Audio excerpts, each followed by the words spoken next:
And I used to go on the way to school, stop at church, pray, take any of the kids that were walking with me to school, like I'd force them, you have to come pray. It was like a whole movement in my neighborhood, you know. And then going back home, I used to, again, go to church. Every time I crossed the street, I used to cross myself. Every time I crossed by a church, it was quite practicing. I was reading the Bible. It was not just doing it, like I was attending classes. And my family were quite surprised that at such a young age, I have such a dedication. My grandma, of course, she was very happy. She was like, you're going to be a priest. You know, you're going to be a priest. She always pushed me in the front at the altar next to the priest.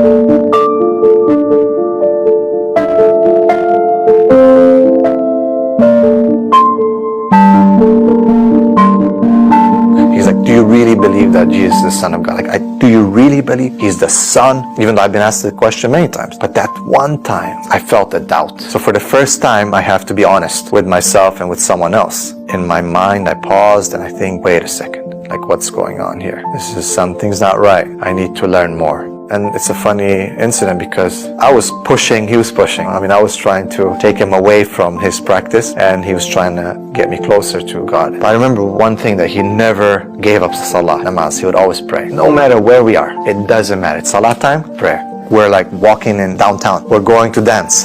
We're in the dance. Okay, we go outside. He said, come, time. So I would wait for him, make sure he finished so no one comes and no one bothers him. So first thing I'm seeing is, wait a second, why is he doing it? And second of all, I was observing how he's doing it. Naturally, I had to ask him. I said, bro, we're dancing, we're chilling, we're doing this, going there, but you're praying. I felt there's a contradiction. He said, no. He said, because I know what I'm doing is wrong, and this is the correct door to God, and I cannot close this door. And that made me think. Actually, I felt jealous, to be honest, in my own practice, because I said, I'm not as committed as he is, yet I feel I'm on the truth. And look at this man, how committed. It's not just that, look at how he prays. And another thing that really got me intellectually was that I was reading the Bible, and the description of the prayer of the prophets in the Bible is the way he prays, by falling on his face, basically, right? That's what they describe as it.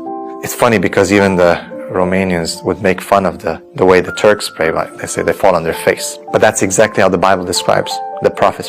Prophet Jesus himself in the Garden of Gethsemane, he fell on his face to pray to God. So I knew these things. So somehow, even though I've seen them, I've studied it all my life, it never connected. But this day it connected. It was a morning, Fajr time. We're in Toronto, Canada. We went to buy a car. And we were waiting outside of my dad's place. And it was Fajr time, and he was praying. I had to pour water for him. He's making wudu, and he's praying. And I'm sitting there, I'm like, he's praying like Jesus. And I said, bro, like, do you know you guys pray like what's? He says, of course I know. Because Jesus was a Muslim. And I was like, no. Come on, what do you mean? He's a Christian. He said no. In the worst case, that he's a Jew, right? Because ethnically, that's what they were. But there was no Christianity back then. I was like, he's right. He's right. I have to be honest. He's right.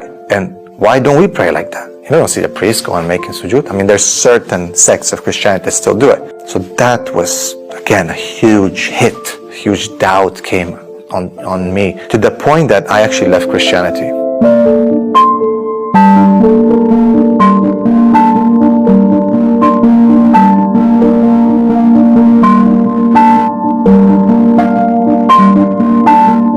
I had a dream about Jesus one time. It was very interesting because I was driving him and he was in the back seat and he was laying down, he was tired. And he was wearing a jalabiya, a thobe. And he was wearing running shoes like Adidas. I know, it's a weird dream. He was telling me, I'm tired, Gabriel, you know, I'm tired. And I stopped the car and all these people were coming to him. Oh, Jesus, God. And he looks at me like they're coming around the car. You know, like when there's like a famous person, and he told me, he's like, look at them. They think I'm God and I'm tired. He said, I'm laying down here tired and they think I'm God. It was very vivid.